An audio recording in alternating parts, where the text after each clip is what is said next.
Carlos Quilici es un bandoneonista, arreglador, compositor y docente oriundo de Arroyo Seco y radicado en Rosario, Argentina. Egresó como técnico instrumentista en bandoneón en la Escuela de Música de la Universidad Nacional de Rosario, donde además se desempeña como docente desde el año 2000. Ha estudiado con grandes maestros como Marcelo Bonpresi, Lucho González, Juan Carlos Cirigliano, Omar Torres, Rodolfo Mederos, Domingo Federico y Rodolfo Cholo Montironi. Además de la formación con los citados maestros, cabe destacar el legado meramente tanguero proveniente de su padre, Gerardo Quilici, gran conocedor y poseedor de una gran colección de todo tipo de material de tango y difusor del mismo, principalmente desde 1969 en su programa radial A Todo Tango. Se presenta en los escenarios con diferentes formaciones, desempeñándose como bandoneonista, director y arreglador. Carlos Quilici y su quinteto Los Tauras, la orquesta de Carlos Quilici y su dúo con Martín Tesa, son algunas de las formaciones que más han trascendido, con quienes ha logrado realizar más de 40 giras internacionales en Europa, América y Asia, y grabar gran cantidad de discos que reflejan el sentir que imprime a su música.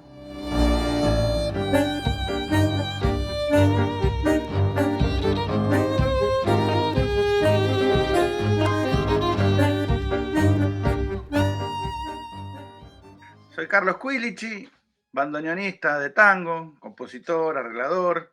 Como buen argentino que opinamos de todo, me voy a referir a Astor Piazzolla, aunque no creo tener una gran autoridad para eso, ¿no? Dudo de que pueda decir algo novedoso. Aportaré lo que pueda desde mi formación tanguera, podríamos decir. Yo, por mi viejo Gerardo Quilici, un reconocido difusor de tango, tengo acceso a esta música desde que nací, lo vengo escuchando durante toda mi vida. Yo, siendo niño, soy de Arroyo Seco, estando en la escuela primaria, me acuerdo que mi viejo trajo el disco de la suite troileana y yo me ponía a escucharlo yo mismo. O sea que mi conexión tiene sus cuantos años, ¿no? Con Piazzolla.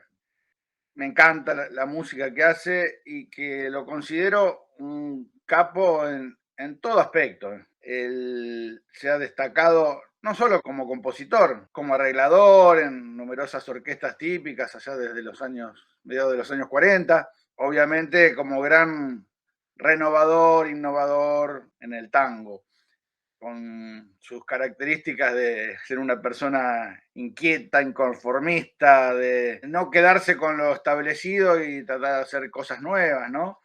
Y el otro aspecto que quiero un poco mencionar y rescatar es su característica como intérprete, que muchas veces no se lo trata. Yo creo que era un gran bandoneonista. Obviamente, quizás no de los más virtuosos, aunque sí tenía una técnica impresionante, pero bueno, como no todo pasa justamente por ahí, por ese lado, quiero rescatar la pasión para tocar el bandoneón, la polenta, esa fibra que te sacude, al margen de su técnica virtuosística que la tiene. Yo creo que eso llega mucho también, porque es difícil separar su obra compositiva de la interpretación que le ha brindado.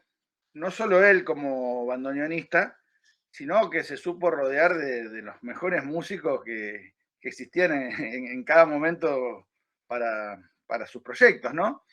Entonces es una conjunción de una gran obra compositiva con una interpretación magnífica.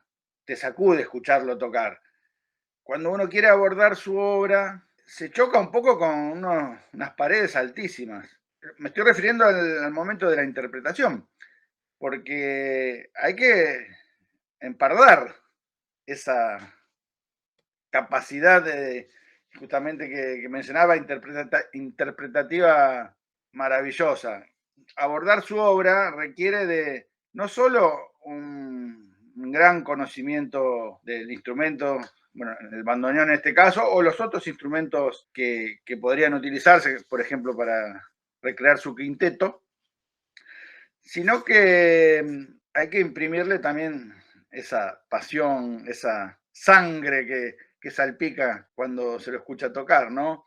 Habría que agregarle otro condimento que es fundamental e indispensable, que es el aporte de la tanguidad que uno necesita para interpretar eso, ¿no? Si uno compara la música de Astor, cómo está escrita, digamos, en el pentagrama, está escrita con un lujo de detalles que le permite al intérprete, en este caso un músico que no sea del palo tanguero, recrear más fidedignamente esa música que si uno toma una partitura de un tango tradicional que tiene muchos menos detalles escritos. De ahí que se lo interprete en todo el mundo, en toda escuela de música del mundo. Yo creo que los estudiantes y los músicos ya formados tocan la música de Piazzolla, porque creo que está tan bien escrita y con tanto lujo de detalles que permite eso que decía, ¿no? De una interpretación más fidedigna, a pesar de no ser un músico de tango. Cosa que no sucede con el tango tradicional. Si vos tomás una partitura de un tango tradicional y se lo pones a uno de los mejores pianistas clásicos del mundo, no suena tango, suena otra cosa. Al incorporar tantos nuevos elementos de otros géneros, como el jazz y de la música clásica europea, que ya venían en el tango, especialmente esto último, ¿no? Lo que ha hecho es, como dijo el maestro Osvaldo Pugliese, nos puso a todos los tangueros a estudiar, porque elevó muchísimo la vara. El maestro Domingo Federico también, yo tuve la oportunidad de estudiar con él y ser su ayudante en la Escuela de Música en la Universidad Nacional de Rosario, y él se refería también a Astor revalorizándolo. Recuerdo, rescataba su aspecto melódico. Él decía que Piazzolla era un gran melodista.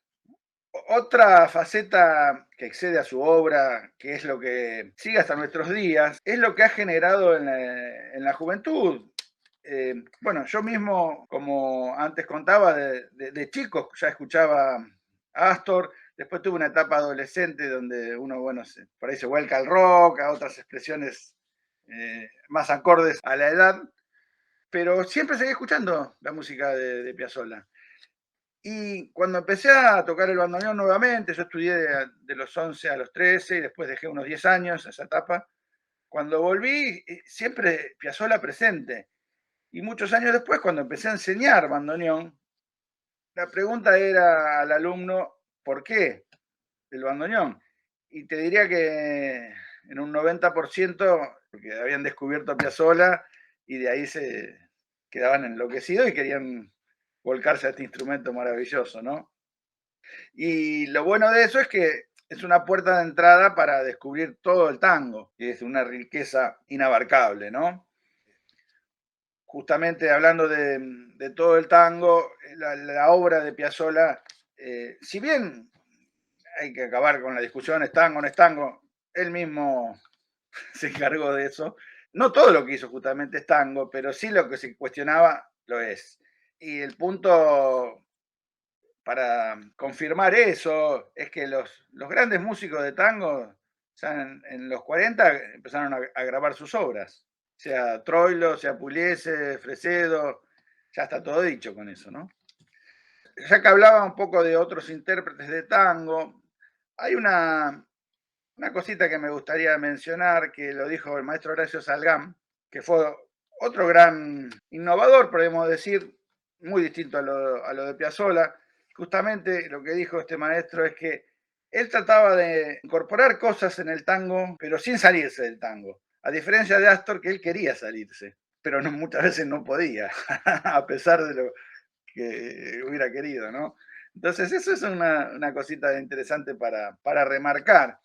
Y justamente cosas que ha incorporado Piazzolla al género, hoy en día ya son parte de los códigos del género, ya se adoptaron como algo más de lo que venía siendo la música del tango. Ya hay cosas piazzoleras que son parte del género indiscutiblemente.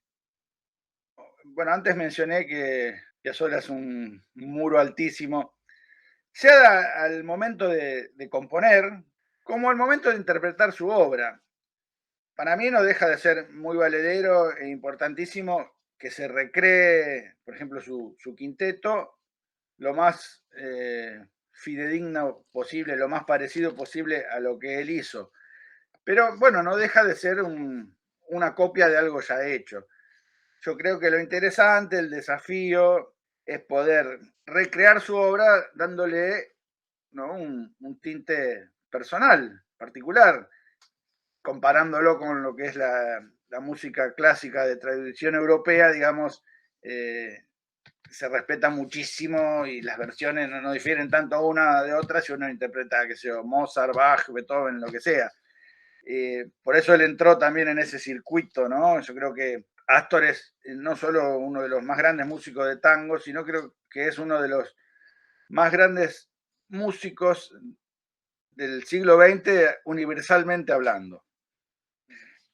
La música de Piazzolla, además de ir evolucionando en sí misma, compositivamente, él evolucionó también como intérprete, porque incluso en las últimas etapas incorporó mucho la improvisación en el bandoneón, que es algo poco frecuente en el género, y eso demuestra su inquietud, ¿no? Su inconformismo y sus deseos, sus ganas de hacer siempre cosas nuevas y no quedarse con lo que estaba hecho. Si bien la improvisación dentro del tango no es igual a la que se hace en el jazz, con una libertad absoluta, él ya empezó no solo a tocar de pie, por ejemplo, sino, ¿cómo explicarlo? Teniendo una melodía simple, no es que se improvisa haciendo una nueva melodía que no tenga nada que ver, sino que se la modifica levemente, se la adorna con recursos musicales. Y eso es parte de lo que también yo creo que incorporó fehacientemente al género. Aunque luego también se largó a improvisar un poco más libremente en las últimas etapas. Lo que no sé es hasta dónde la parte interpretativa condicionó su parte compositiva. Eso yo creo que está un poco supeditado a lo compositivo. Yo creo que él era un creador fenomenal y en cantidad, y después lo interpretaba como lo sentía, quizás en su momento. Por eso ha hecho versiones muy distintas a veces del mismo tango, ¿no? Un poco condicionado al estado emocional del momento interpretativo.